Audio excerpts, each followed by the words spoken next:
One of the most influential people that I grew up with was one of my best friend's mothers. She loved to cook.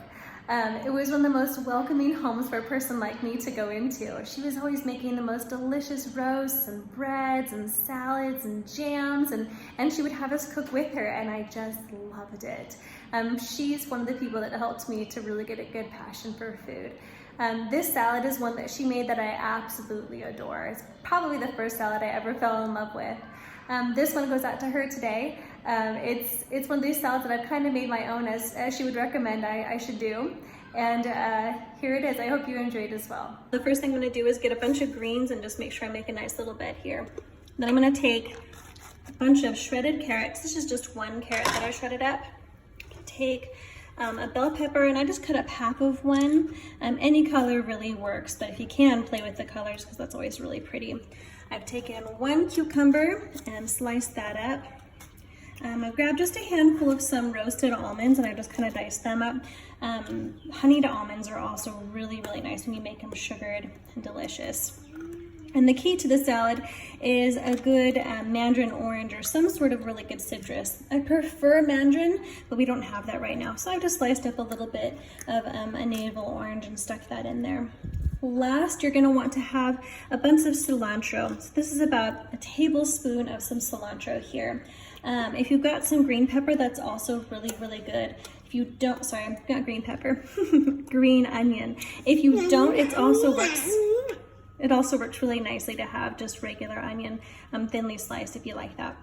I really enjoy some mushrooms in here as well, but we don't have any right now, but I highly recommend sticking in some mushrooms. This also lends itself really well to having some chicken in there or some tofu or some edamame. So depending on what you have on hand, just get it working your protein that way.